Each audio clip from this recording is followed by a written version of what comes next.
राधिका एक बात बताओ, हाँ। दोस्ती करना अच्छी बात है ना? बहुत अच्छी बात है, लेकिन अगर इसके नाम पर कोई तुम्हें चूना लगा जाए फिर क्या करें?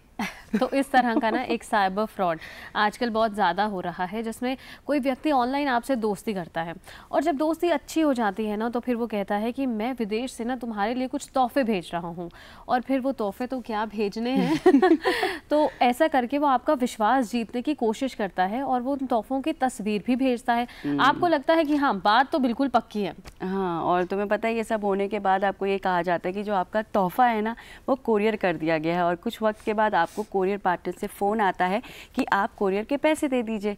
पैसे देने के बाद आपको फिर से एक कॉल आता है जिसमें ये कहा जाता है कि जो गिफ्ट आपके लिए आ रहा था उस पर आपने कस्टम टैक्स तो दिया ही नहीं। और इस बात को साबित करने के लिए ना कस्टम अधिकारी की भी तस्वीर भेजी जाती है, गिफ्ट्स जो आपके लिए कहे गए हैं कि आएंगे उनकी भी फोटोग्राफ्स भेजी जाती हैं। अब आपको लगता है कि ये पूरी बात सच है, और कई बार तो राधिका ऐसा होता है कि वो जो कस्टम अधिकारी होता है ना उसका कॉल भी आता है, कॉल करके वो ये कहता है कि जो गिफ्ट आपके लिए आया है ना उसमें कुछ इलीगल सामान है, और अब आप घबरा जाते हैं। मामला रफा दफा करने के लिए आपसे पैसों की मांग की जाती है, और जब ये पैसों की मांग की जाती है और आप पैसा देने के लिए मना कर देते हैं तो आपको पुलिस की धमकी दी जाती है, और पुलिस की धमकी से डर कर आप पैसा दे देते हैं। क्या आप जानते हैं ये जो पैसा आप दे रहे हैं ये सारा का सारा पैसा जो है वो स्कैमर्स के अकाउंट में जाता है, यानी कि ये सब कुछ फ्रॉड होता है। और पता है सिमरन, गिफ्ट भी नहीं मिलता। अरे और ऐसे में ना लोग साइबर फ्रॉड के, साइबर क्राइम के शिकार हो जाते हैं, इसलिए हम हमेशा कहते हैं कि सावधानी ही आपको बचा सकते हैं। और इसी के साथ साथ एक और महत्वपूर्ण बात है जो हम अपने दर्शकों को बताना चाहते हैं कि आजकल हम सब जॉब के लिए ना ऑनलाइन फॉर्म भरते हैं, और ऑनलाइन फॉर्म भरते वक्त हम इन सब चीज़ों से अनजान होते हैं कि जो फॉर्म हम भर रहे हैं, जिस वेबसाइट से हम फॉर्म भर रहे हैं, क्या वो वेबसाइट सही है भी कि नहीं।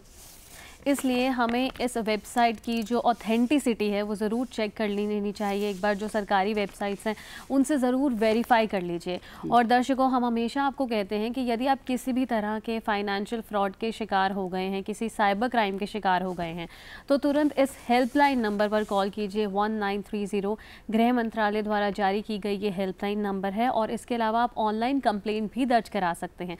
वेबसाइट भी आपकी स्क्रीन पर फ्लैश हो रही है, www.cybercrime.gov.in। और यदि आप सावधान रहेंगे, सतर्क रहेंगे, तभी तो आप साइबर क्राइम या किसी भी ऐसी घटना से बचकर रहेंगे। बिल्कुल, और हम हर बार आपको ये बात कहते हैं, बार बार कहते हैं कि अपनी बैंक डिटेल्स और अपने OTP किसी के साथ शेयर ना करें। ऑनलाइन रहते हुए या सोशल मीडिया का इस्तेमाल करते हुए किसी भी तरह के अननोन लिंक पर आप क्लिक बिल्कुल ना करें।